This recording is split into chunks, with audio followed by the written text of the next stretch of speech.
Good morning, everyone. We're just going to wait a few minutes as people join us since the login was precisely at on the hour, wherever you may be. And I want to welcome you to our GICM and Program of Church Management series on financial transparency. Today, we're going to be talking about financial transparency for religious orders and congregations. And as most of you know, this is probably one of our most intricate topics. The religious orders and congregations have a tremendous history in the church. They are very unknown in many ways. They sometimes have sizable assets. And what's interesting is that those assets, though, are not as liquid as one might think. And also those assets are it can be very connected to the community. So we'll probably explore that a little bit more. Now, some of these religious orders and congregations are declining in their numbers. Some have been directly impacted by the sexual abuse crisis, and there's just a variety of challenges. So we're going to just explore some of those today. The format for this morning is after my brief introduction, I will introduce each of the panelists, and then we'll have a free-flowing question and answer for about 45 minutes, leaving hopefully 10 to 15 minutes at the end for your questions. So getting on to today's panelists. We are welcomed by Sister Patricia Murray. She is the Executive Secretary of the International Union of Superiors General. That's the UISG. Sister Pat, who is a member of the General Council of her congregation, the Institute of the Blessed Virgin Mary, which is also known as the Loreto Sisters. She has a master's degree in both education and theology and a doctorate in practical theology, and is originally from Ireland. Father Carlos Balderas is the General Vicar for the Servants of Jesus, a young religious institute that celebrates 50 years of existence so far. And he is a philosophy professor at the Palafoxiano Seminary in Puebla, Mexico. Father Carlos and I were also in the first cohort of PCM, so we're alumni buddies. And finally, we're joined by Father John Harhager, who currently serves as the Vicar General and Bursar General for the Society of Mary, also known as the Marists. With that job, you know he's got a lot on his plate. He's been involved in financial management in many ways for most of the past 40 years. While he's finishing his third year now as a Bursar General, he's also served in that same capacity for 8 years, which ended in 2005. He was also provincial bursar, local bursar, and member of various financial committees. So welcome to you all. Again, we're so grateful to have you here. We know that your time is busy. I want to begin, first of all, just asking you briefly, maybe starting with Sister Pat. You know, there have been a lot of changes in the world, in the church, and in the congregations. Can you speak to some of the changes that you've seen in your order, and particularly with regards to transparency from the time that you entered as a novice to where you're at in your vocation now? Yes, thank you very much, Pia.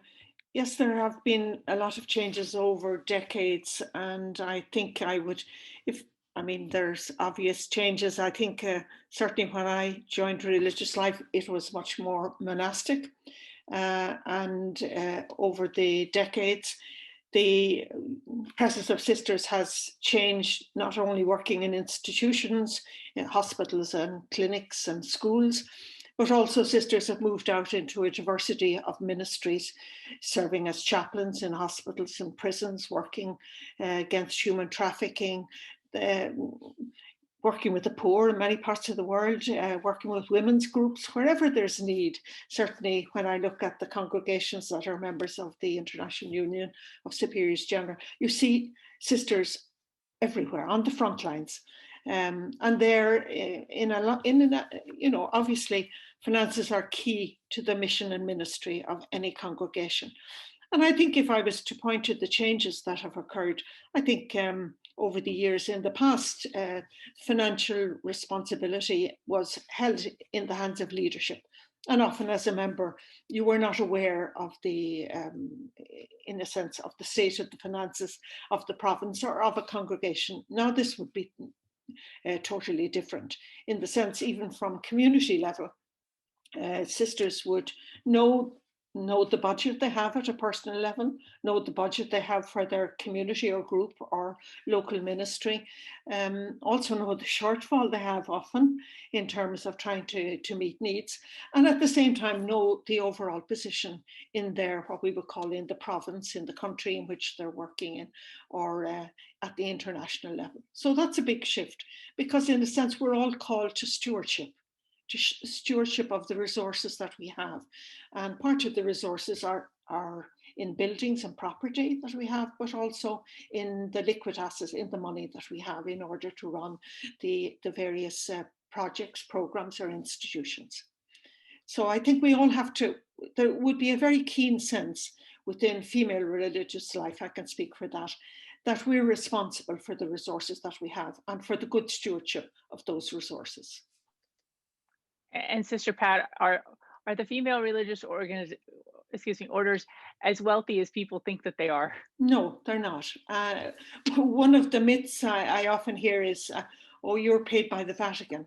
Religious congregations of sisters don't receive money from the Vatican, or in many cases they don't receive it from the diocese, because there are two types of religious orders, mainly one that are diocesan congregations, and they may get support from their local bishops, but a great number are orders of pontifical right, and they're not associated directly with any diocese.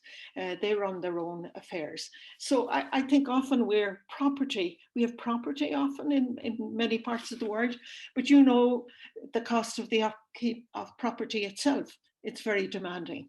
Not to mind the enterprise that's within that property, if it's a hospital or a school or any programs or processes. And one of the biggest challenges really is you may even have property to sell, but on many occasions, actually, some of that property is at the local level. There are heritage laws or other such, or the local community is very much invested in that property. And I would know many congregations who donate their buildings, who donate land to the local community because of their insertion there. So there's a great myth, I think, about the wealth, certainly of religious orders. Father John, if I could just follow up with you, some of the changes that you've seen in religious life since you joined and over the past 40 some years, and then some of the challenges.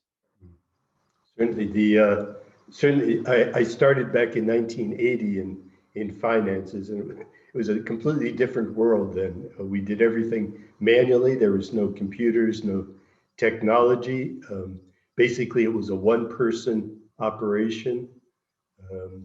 We had no audits. There was little in the sense of, I mean, there was some transparency in reporting to leadership, but it was very, that was all. It never went to membership. Now today, I mean, it's a completely different world today. We have more people involved, so it's much more collegial. We have lay partners really that help us with the finances. And so there's a certain more expertise brought to it. Almost all the units do audits, especially the larger ones. The membership is informed of the finances, so there's reporting not just to leadership, but to membership. We have forums in which the membership are engaged in decision-making that surrounds the mission, which is obviously dependent on the finances. So it's just a completely different world with so many different ways that, I think in most cases it's better. It's so much better than it was. Just as a good example, for example, when I first started here in Rome, the bursar's job was a one-person job. You know, it was one man that was in the bursar's office. Today we have 4 part-time employees besides myself working in finances.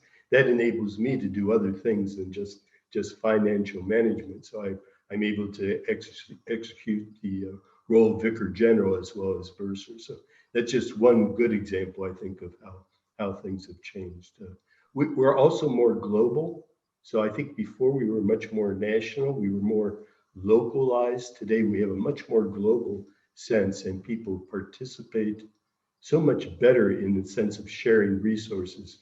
that really enable our poorer units to be able to do the mission that they need to do. So it's a different world. And if I could follow up, Father John, how, you mentioned that how the job of Bursar had changed. It was one person, now it's multiple people.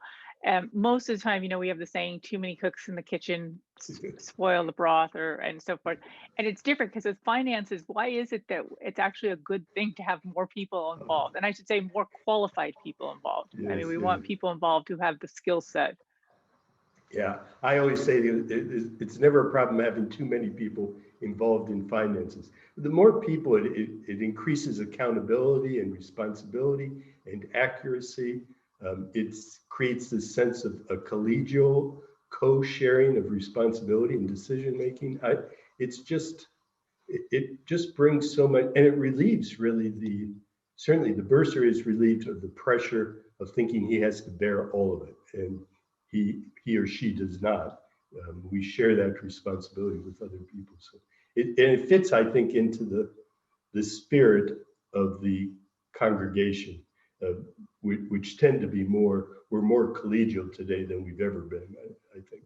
So it fits that, and it fits into the mission, and it allows for the spirituality and the charisma of the congregation to be expressed in the financial operation as well as other operations of the congregation.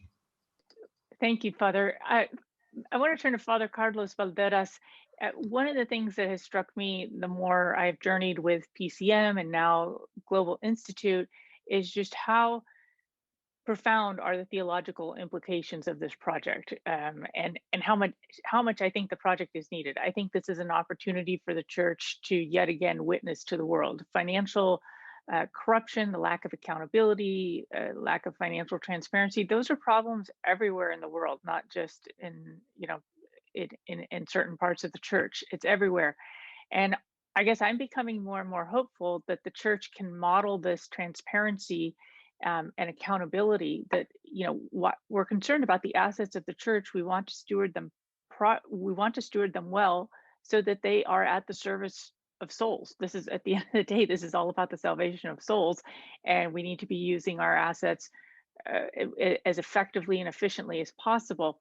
And again, I'm hopeful that maybe other sectors, government, private society, private business, and so forth, can begin to learn from the church in the long term. Maybe this is a 100-year project, as some of my board members tell us, but we got to start somewhere. Father Carlos, with that, I'd love to ask you, just from your perspective, what are some of the theological implications or considerations? Because there's a theological framework for this. It's not simply to keep our local governments off our backs and to not get in trouble with the law and not end up in jail, but there's a theological consideration. Would you speak to that? Happy Easter, everyone. Thank you very much for your invitation, Pia and Father Bob. To talk about transparency, we must consider the following aspects from Revelation. First, it deals with the subject as the attitude of the divine persons in the Trinity, of the Word incarnate in his life on earth, on Mary Immaculate. Then, as a gift of Christ to the Church in the institution of the sacrament of confession, and in the gift of the attitude of confession as a permanent attitude.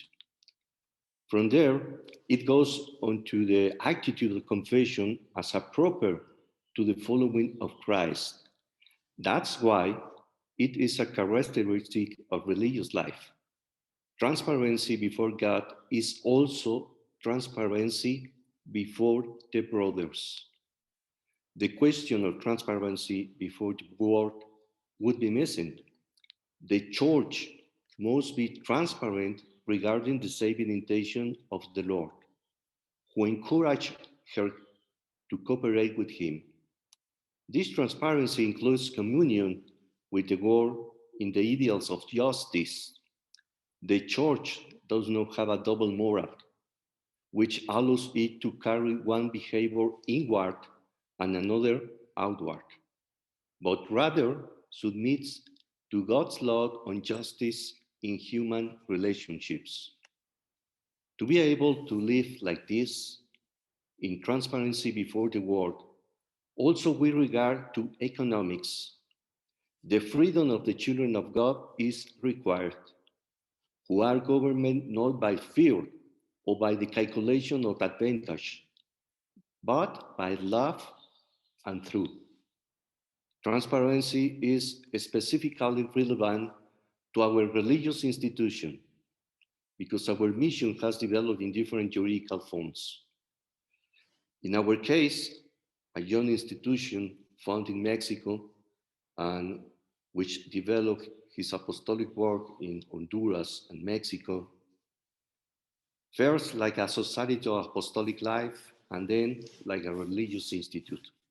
In this form, the organization and banking accounts were of each individual, but in our actual form, the banking accounts are of each religious house. This is an important change for us. Thank you very much, Father Carlos. Father John, I want to return to what you were speaking of on collegiality. Are there some normative requirements that should be specified to guarantee that no single person can make significant financial decisions on their own? It's a, obviously accountability is a culture, but can we shape it and give it some structure through specific rules? Yes, I really think any office, even if it's an office with very few people, can engage other people outside the office in good financial accountability. So I remember when I was provincial bursar in the US, the accounting firm said that we needed a more comprehensive system of managing the finances in the office. And the way we were able to do it is we enlisted some of the personnel that were working in other areas of the provincial office to do things like one person would open the mail, and the mail would then be any finances, any checks or cash would be listed in a separate book. And then that amount was brought into the finance office, where somebody in the finance office would record it into the day book.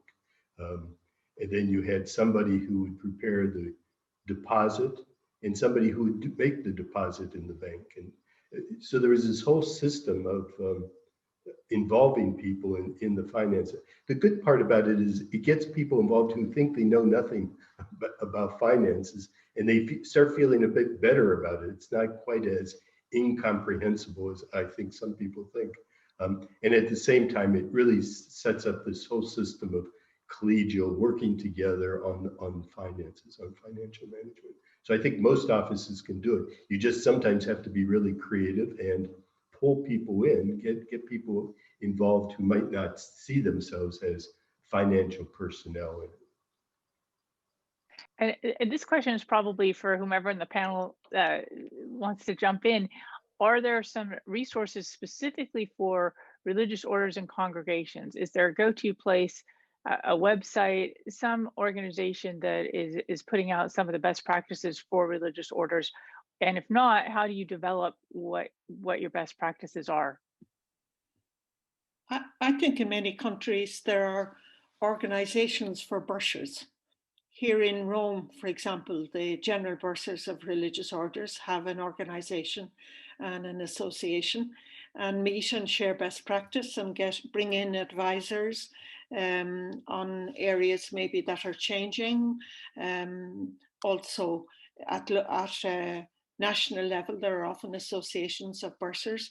And I think where they don't exist, it's in parts of the world, I think it's a good practice to bring in, because the more you learn, I mean, in the area of finance, it's a constant area for learning. And I do think it's an area in religious formation that needs to be included.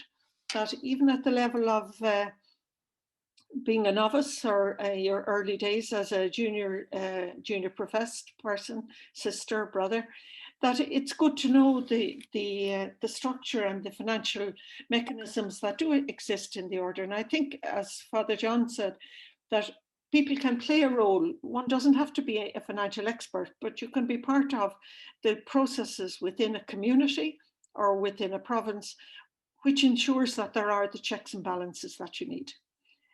But I think it's identifying, helping one another to identifying the expertise that's out there, and sharing it with one another. And that's happening more and more across religious congregations and doing it together. Thank you. Father Carlos, you mentioned during our prep session the other morning a particular project in Honduras during the pandemic. Can you explain that? Can you share that, the details of that with us? Because it's really impressive what you helped to bring about in a very short time in the middle of a global pandemic and without relying on grants from big foundations. And I think it really illustrates the willingness of the laity to participate. Would you be able to share a little bit about that, Father Carlos? Thank you. After participating in your program of church management 3 years ago, we began a process of accountability and improve our balances, which used to have a lot of information that was irrelevant to take good decisions.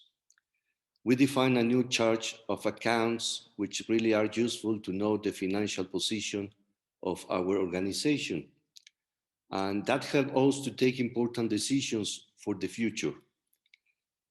The aspect of the project management was successfully impacted by new practices. For example, last year, the pandemic put us in a very hard situation in Honduras, in the mountain region which we developed our pastoral works. Father Gilberto, the parish priest, began an important project, building a structure for a clinic that attends COVID cases in the region.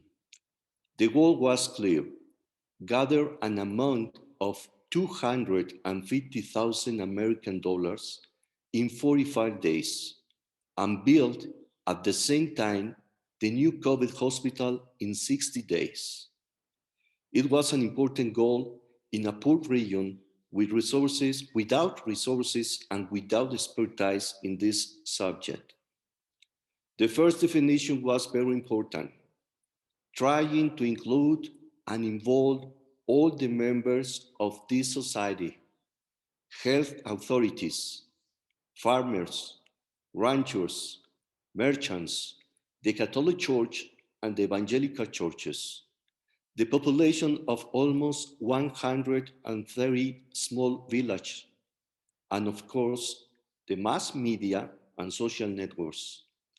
All of them represented in a construction committee of the COVID Pavilion Hall.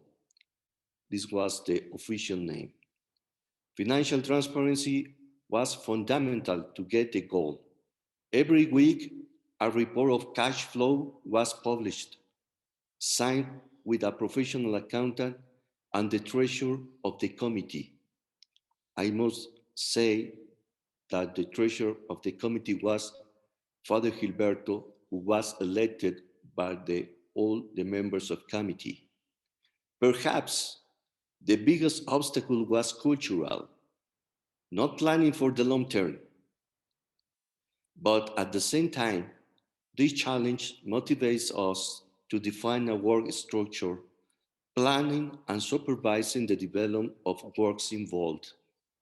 The politic of making a cash flow report each week during the development of the project helped us to organize not just the incomes and expense properly, but also following a works route and organize a temporal structure of administration of the material goods. Donations began to increase gradually. Poor people from Honduras who lives in the United States, Mexico, or Spain donate $5, $10, or $20 to this purpose. Poor people helping poor people.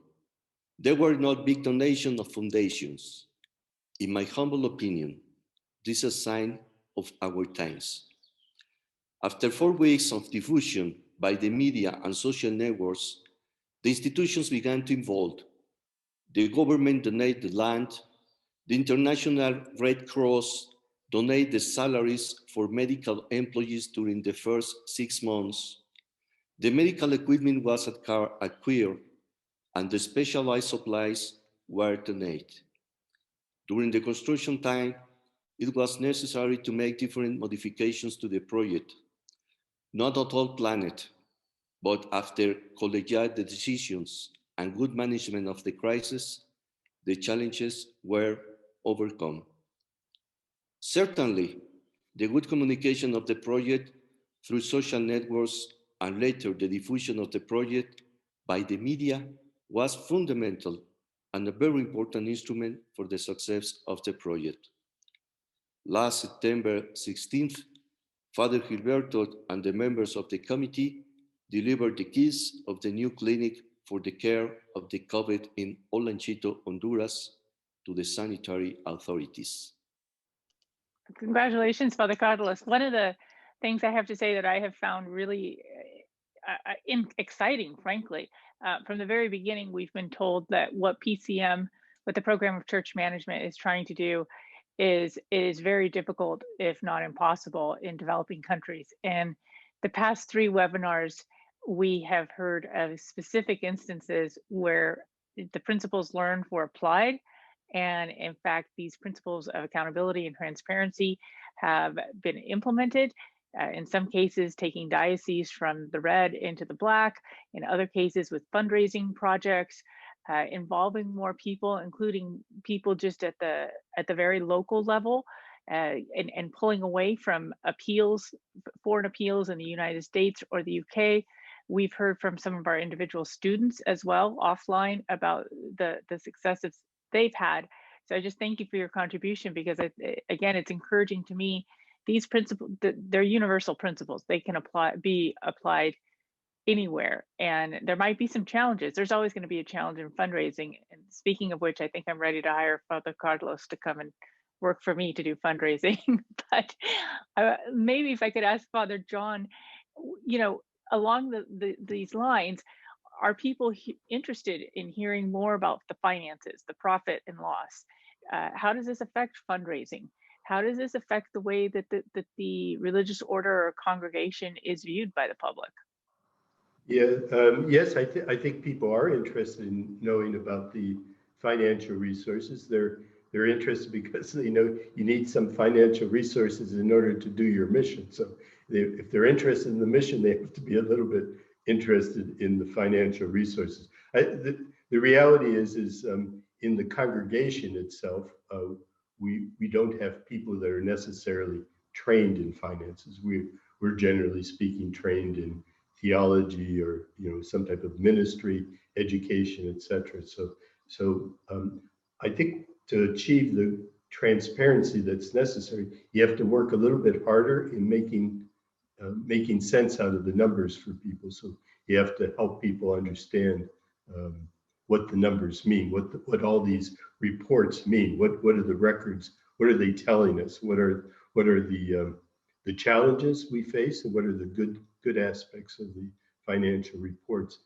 And then I think the wider public, the general public, there are obviously a lot of people who are able to actually read and understand the financial reports, and I think they find it very helpful for them to be engaged in the ministry. Somehow they get caught up with the mission and are interested, concerned that we have the financial resources necessary to carry out our mission. So it's a good opportunity to bring people in, to sort of involve people in that very basic thing. So we try not to hide things. We don't hide things.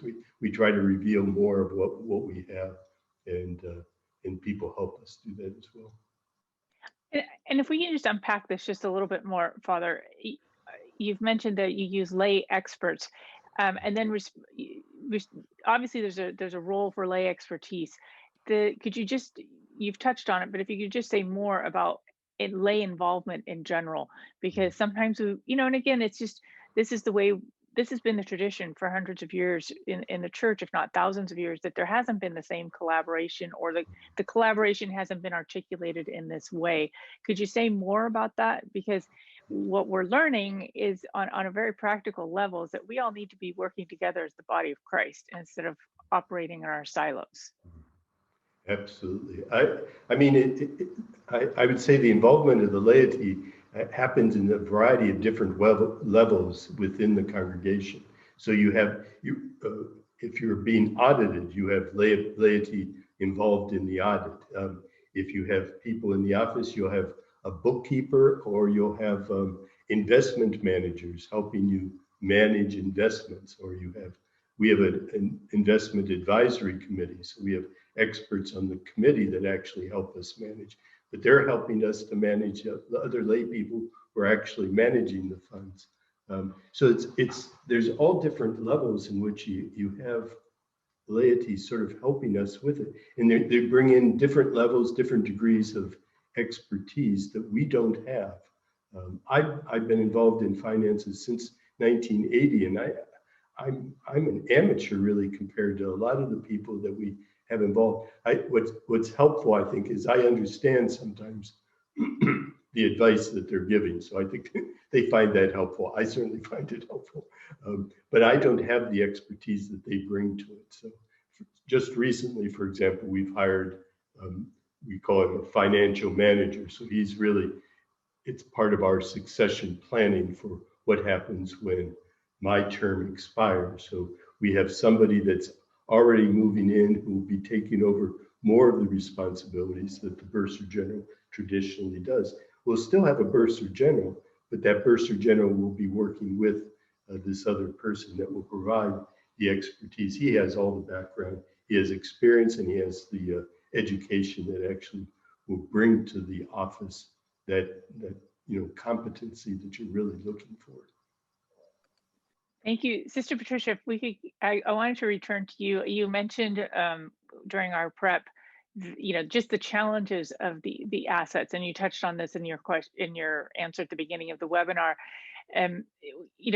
What happens when, for an example, the community comes to perceive a particular real estate asset, property, as its own, because it's been at the service of the community, and yet it truly is an asset of the order of the congregation. Can you give us an example of some time when this has happened and how the tensions were resolved? Yeah, I think I'm aware of situations in different parts of the world where, for example, you might have land the land is used for playing fields for sports, and the community is in need of money, for example, for care of the elderly in that particular province, or also for the support of its missions overseas. Because particularly in the global north, as there are fewer salaried, if you like, personnel in religious orders, because that's really where the resources come, particularly in female religious orders. The financial resources came from the ministries in which the sisters were involved, or the enterprises that the schools or the hospitals or clinics. And when they're no longer in their control, or in the number of sisters has increased, obviously there are needs for healthcare, and at the same time there's needs for the education, the formation, and the new ministries in different parts of the world. So often there's a resource in one part of the world that has a monetary value, and then there are needs in another part of the world. So I think in a sense it shows the need for communication. And a communication about the resources that we do have as religious orders with the people who are near to us. If one is selling land or trying to sell land, to explain why. It's not just to accumulate money. There's always a real need behind it. And I've seen where a local community, where in a sense a local community has needs, and then the religious order has a need, and the need to dialogue together and to see how that's resolved. And it could be that I can think of one situation where part of the land was left so that the community had a resource, and at the same time the land that was sold enabled missionary work that has been done overseas, and the care of elderly sisters in that particular country. So I think like any family, religious family, is meeting needs on many different fronts. But I believe more and more that communication is the heart of it. I think if I look over the history of religious orders, we didn't talk much about our assets. I would know, I would have said very simply, I mean, I lived in a Georgian house in Dublin. And if you visited our parlours, the parlours looked very lovely because a Georgian house is a lovely house. And somebody would say to me, you live in a beautiful building. And I used to say, I eat in the basement and I sleep in the attic. And they were parts of the house that nobody ever saw. And they were actually extremely simple. There was no grandeur or anything there. Now, I think a lot of the days of having the grand parlour is gone, but somehow the memory still remains in a way that somehow there's wealth inside here. There's very simple living in religious congregations. As individuals, I think we really do take to heart our vows, our vowed life, and the vow of poverty, which is a vow to live simply and to use one's resources in a way that that they're available to others for the mission and ministry, in order that hospitality is at the key, so that we're welcoming people in to use the resources that we do have. So I think there's a whole understanding. I think each of us at individual level makes very personal choices to live simply. And yes, people might see, I see one of the questions in your chat, well, what about having computers and the latest gadgets and phones and so forth? And I think this is where discernment is called for in the use of resources, that you don't have to have the latest model of anything, but you have to have something that's functional so that you can do the mission and ministry. And that whatever you have, whatever the community has, you're using it for the greater good of others. I often think in mission places, people would say, the community have a car or they have a Land Rover, but the Land Rover is there to go into the remotest areas and to bring out maybe a woman who's in labor. So it's keeping that the resources are central to the mission, and that we make personal choices in terms of, and communal choices in terms of simplicity of lifestyle. I mean, I'm very touched at the moment in times of COVID. I know of sisters in India who have given their salaries, and not a big salary, but given their salaries, they work in a hospital, given it to the workers, to the other workers who are in greater need. I've seen sisters in other parts of the world welcoming people to their table, bringing their own food out onto the street to share. I mean, that's at the core of what we're about. The resources we have are not for ourselves, they're for the greater good of the mission and ministry. Thank you, Sister.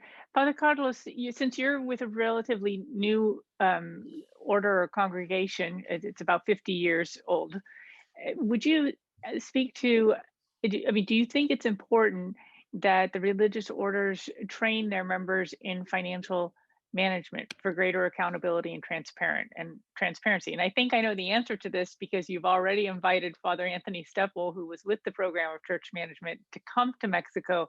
But if you could speak to that, just, does every member need to be trained in this or have an awareness of it? How, again, yours is a relatively new community. Yes, I completely agree with Sister Pat that the resources must to be ordered to the mission. And it's very important to have a good capacity of the whole members of the institution. Our General Superior remind us, Jubet caritas est. This is a teacher from San Agustin of Hipona. We can say caritas is orderly. In our times, this orderly means that the spontaneous actions of caritas should be planned with a clear scope and a accountable system. Because in our times, this is the way that our society works. We can't work with the methods of 200 years ago. We must use the instruments of our times. So I think it's very important that each member of the congregation of the religious institute must be capacitated in these skills. Some of them will develop these skills with a profundity and maybe in a specialized studies.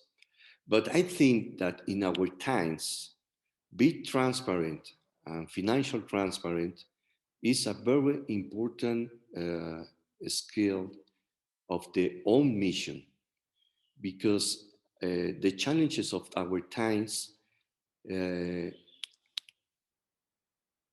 make that we must search alliances between institutions and apostolic organizations. This pandemic, I think, it's a great challenge, and the only way to superate these times is avoid with alliances with institutions, and the religious orders have a good structures to involve them.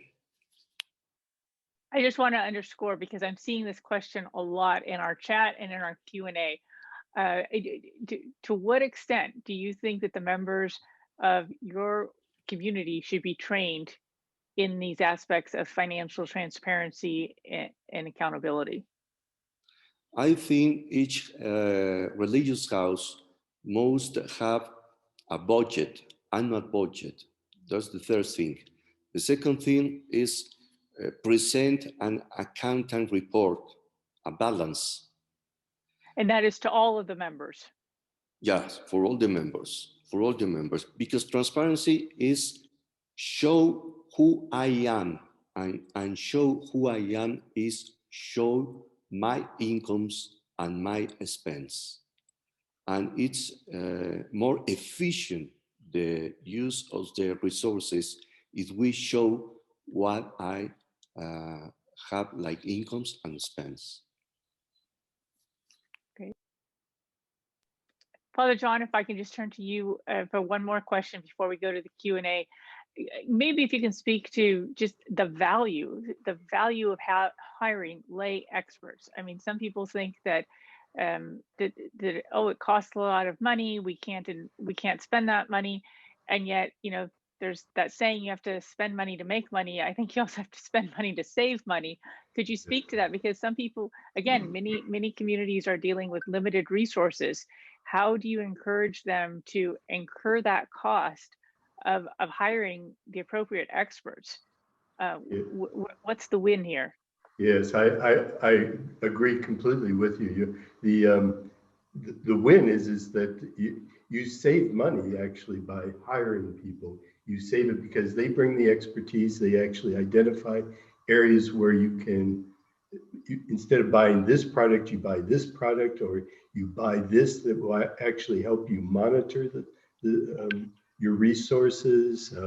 They'll provide the expertise, the technology that actually enables you to actually create your reporting and to publish your reporting. So there's a whole variety of different ways that you make up for the cost. I mean, it does cost, obviously, something. We have an obligation, obviously, to be paying fair wages, and so we need to make sure our employees do get a fair wage and all that. And sometimes it is a bit of a stretch to do that. But I think I've always found we quickly discover how much we gain from the hiring that we. So can we, in a nutshell, would you agree that it's an investment? It's an investment, yes, to better protect these assets. Again, what's the point of these assets?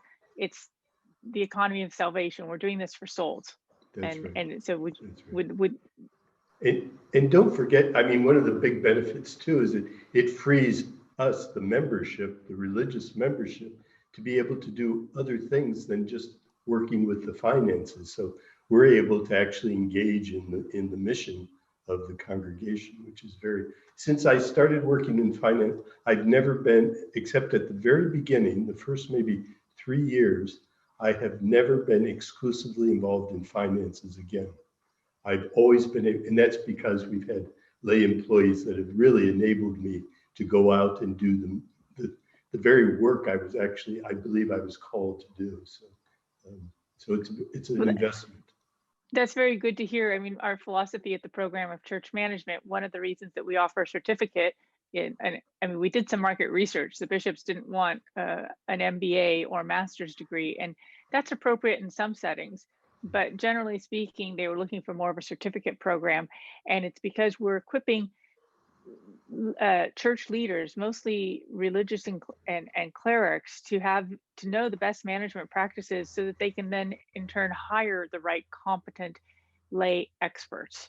But it's not, I just, for any of our viewers, I just want you to understand, program of church management is not to make the cleric or the religious the CFO. It's to help them know how to hire the right CFO and how to oversee the work of the CFO. Father Carlos, we're going to turn to the questions. One very quick question. Somebody's asking what we can do to help this program in Honduras. Is there anything that we can do to help? So I don't know if you have a quick answer. We can post it also. If you want to send us contact information, we can post it in the page where we host the website. Yeah, we can paste the Servant of Jesus page in English, Italian, French, and Spanish. And there's a link to Honduras community. So they can find everything about this program and other programs like other institutions which we collaborate with them. Yeah. Great. And if you could send that to us as well, we'll include it in our material. Yeah. I have a question here, and perhaps Sister Patricia, Sister Pat, this might be perhaps suited to you. In the United Kingdom, there are very strict accountability to charity commission, annual audits, etc. The requirements are demanding. At the same time, very transparent.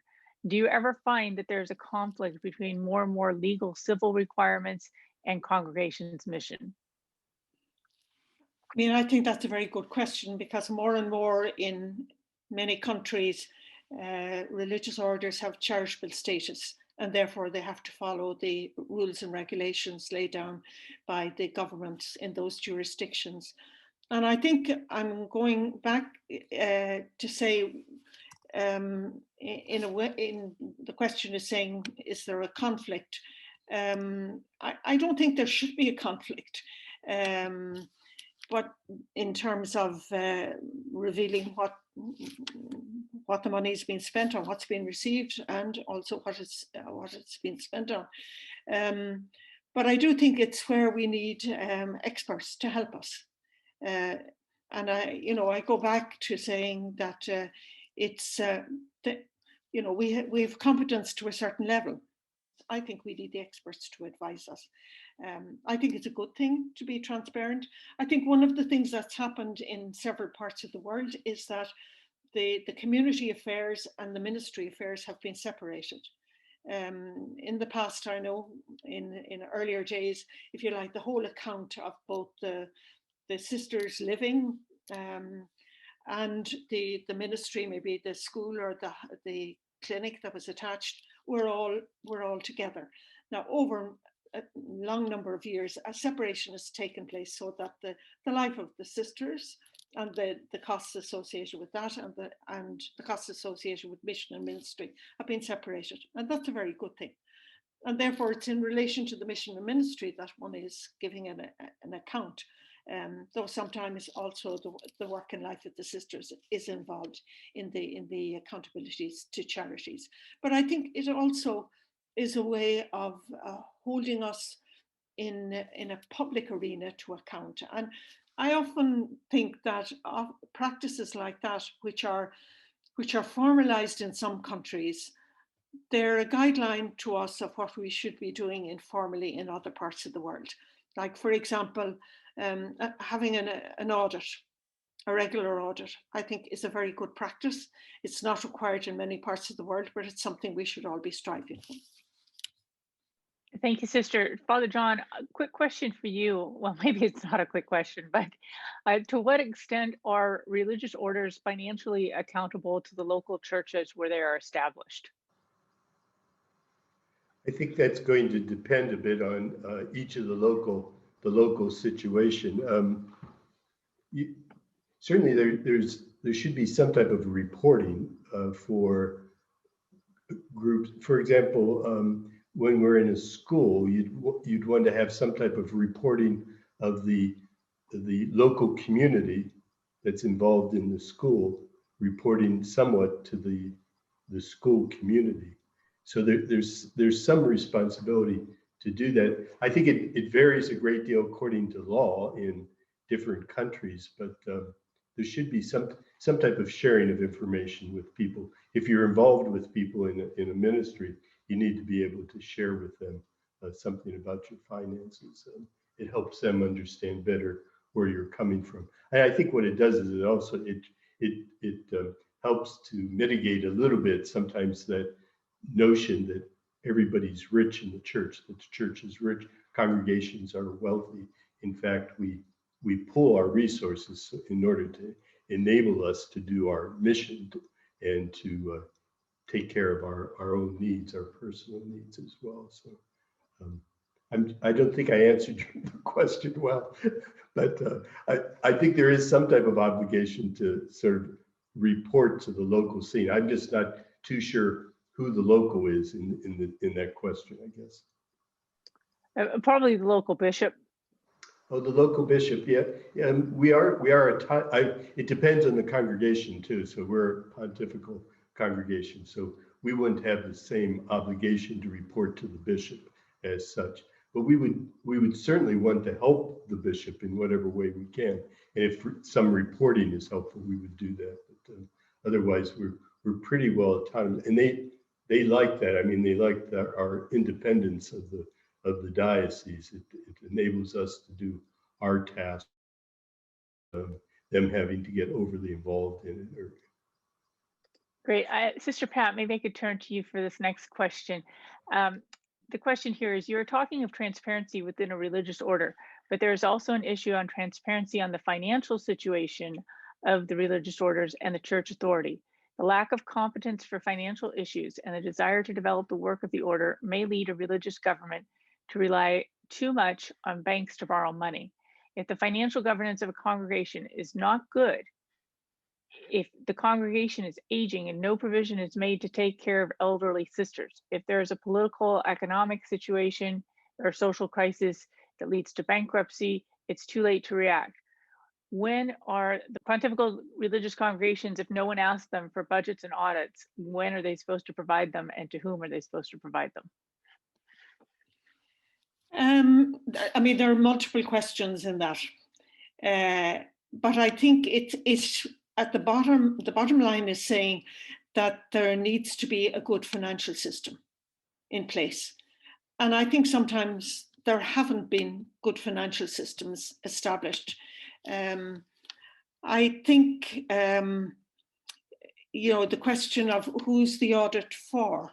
If the audit isn't required, I think the audit is also information for oneself, for the congregation itself, for the members themselves, even if it's not required by an outside source. So I think an auditing process can help a congregation put in place the kind of robust financial management system that it needs. And I know for many congregations, they would use an auditor for a number of years and then change auditors, because that's also another check and balance, that you're not getting the same opinion from the same source, but you're changing the source of who's viewing what you need.